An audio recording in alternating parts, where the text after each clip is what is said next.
నా ప్రియమైన స్నేహితులారా, అందరికీ నమస్కారం. ఈరోజు మనం మన మనసును తేలిగ్గా ప్రశాంతంగా ఉంచుకోవడానికి ఒక చిన్ని రహస్యం తెలుసుకుందామా?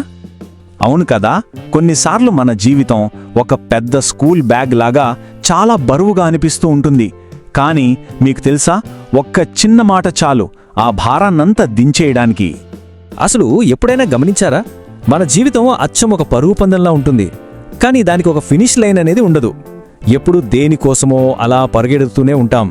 మీలో ఎంతమందికి ఇలా అనిపించింది? చూడండి, అయ్యో నాకింకా డబ్బు కావాలి, నాకింకా మంచి జాబ్ రావాలి, త్వరగా సక్సెస్ అయిపోవాలి అని ఇలాంటి ఆలోచనలు మనలో చాలా మందికి వస్తుంటాయి కదా. ఇవి మన మీద ఎంత ఒత్తిడి పెంచుతాయంటే, అచ్చం ఆ కిక్కిరిసిన సిటీ బస్సును పట్టుకోవడానికి పరిగెడుతుంటే ఎలా ఉంటుందో అలా ఉంటుంది. సరే, అసలింత ఒత్తిడికి కారణం ఏంటంటారు? అదే ఈ నాకు అవసరం అనే ఫీలింగ్. మన భుజాల మీద ఓ బరువైన బ్యాగ్ లాంటిదన్నమాట. దాని గురించి కొంచెం సింపుల్గా తెలుసుకుందాం. అంటే నేను సంతోషంగా ఉండాలంటే ఇది నాకు ఖచ్చితంగా ఉండాలి అని నమ్మడం. ఉదాహరణకు, ఎగ్జామ్లో ఫస్ట్ ర్యాంక్ రాకపోతే నా లైఫ్ వేస్ట్ అని మనకు మనమే చెప్పుకోవడం లాంటిది. దీనివల్ల ఏమవుతుంది? స్ట్రెస్, టెన్షను, భయము, ఎప్పుడు అయ్యో నేనిప్పుడు బాగాలేను అనే ఫీలింగే ఉంటుంది. ఇది చాలా కష్టం కదా. సరే, అయితే ఇప్పుడు మనం ఇంకొక దారి గురించి మాట్లాడుకుందాం. చాలా ప్రశాంతమైన, ఆహ్లాదకరమైన దారి. అదే నాకు కావాలి అనే ఆలోచన. ఇది ఎలా ఉంటుందంటే, ఆ ఒత్తిడి అనే ముళ్ళదారికి బదులుగా చక్కగా పువ్వులున్న దారిలో నడిచినట్టుంటుంది. చూశారా? ఈ రెండింటి మధ్య తేడా చూడండి. మాటల్లో తేడా చిన్నదే, కానీ అది మనసు మీద చూపే ప్రభావం మాత్రం చాలా పెద్దది. ఒకటి, ఇది ఉంటేనే నేను హ్యాపీ అని ఒక డిమాండ్ లాగా ఉంటుంది. ఇంకొకటి, ఇది నాకు కావాలి కానీ నేను ఇప్పుడు కూడా ఓకే అని ఒక చాయిస్ లాగా, ఒక ఇష్టంలాగా ఉంటుంది. అవును, దాని ఫలితమేంటో ఇక్కడ చాలా క్లియర్గా ఉంది. అవసరం అనే దారి మనకి ఒత్తిడిని, భయాన్ని ఇస్తుంది. అచ్చం స్టేజ్ మీదకు వెళ్ళి మాట్లాడాల్సిన డైలాగ్స్ మర్చిపోతే ఎలా గుండెల్లో దడ వస్తుందో అలా. కాని కావాలి అనే దారి స్వేచ్ఛను, ప్రశాంతతను ఇస్తుంది. సరే ఫ్రెండ్స్, ఇప్పుడు దీన్ని ఇంకా బాగా అర్థం చేసుకోవడానికి మన స్కూల్ టెక్స్ట్ బుక్స్లో ఉన్నట్టుగా మన చుట్టూ ఉండే కొన్ని సింపుల్ కథలు, ఉదాహరణలు చూద్దాం. ఇప్పుడు ఇద్దరు స్టూడెంట్స్ కథ చూద్దాం.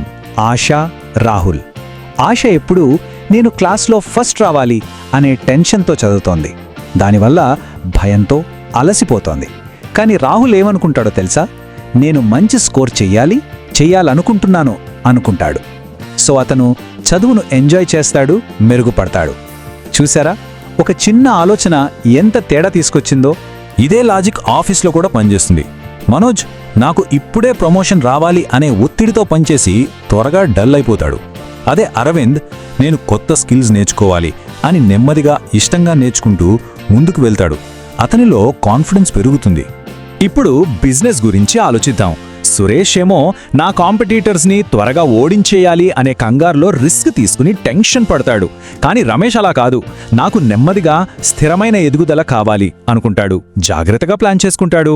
అప్పుడు అతని బిజినెస్ ఒక పెద్ద మర్రి చెట్టులాగా చాలా బలంగా, స్థిరంగా ఎదుగుతుంది. సరే, ప్రశాంతమైన మనస్సు కోసం మనకు కొంచెం ఇన్స్పిరేషన్ కావాలి కదా.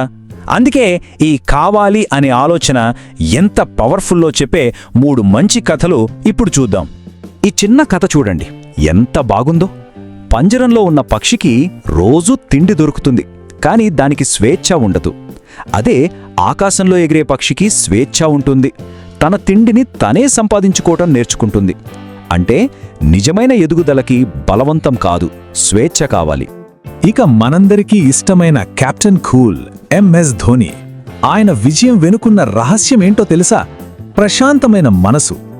గెలవాలి అనే ప్రెషర్తో కాకుండా బాగా ఆడాలి అనే ఇష్టంతో ఆడాడు. అందుకే అంటారు, ఒత్తిడిలో ఉన్న మైండ్ కన్నా ప్రశాంతంగా ఉన్న మైండే అద్భుతంగా పనిచేస్తుంది అని.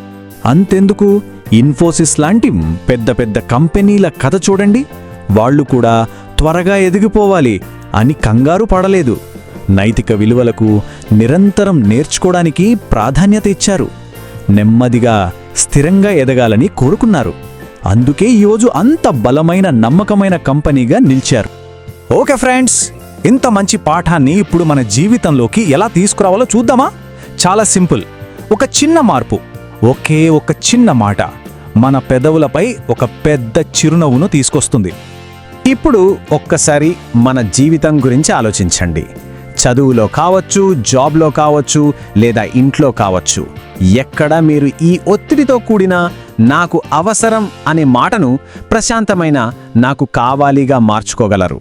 దీనికోసం ఒక సింపుల్ యాక్షన్ టిప్ ఉంది. ఫస్ట్, మీరు ఎప్పుడెప్పుడు నాకు అవసరమని అనుకుంటున్నారో గమనించండి. తర్వాత దాన్ని నెమ్మదిగా నాకు కావాలి అని మార్చుకోండి. అప్పుడు ఒక్క క్షణం ఆగి ఆ తేడాను ఫీల్ అవ్వండి. మాట చిన్నదైనా మైండ్ సెట్లో వచ్చే మార్పు చాలా పెద్దది. ఈ సందర్భంగా దుర్గా సార్ చెప్పిన ఒక మంచి మాట గుర్తుంచుకుందాం. ఒత్తిడి మన ఎదుగుదలను ఆపేస్తుంది, కానీ స్వేచ్ఛే దాన్ని నిర్మిస్తుంది.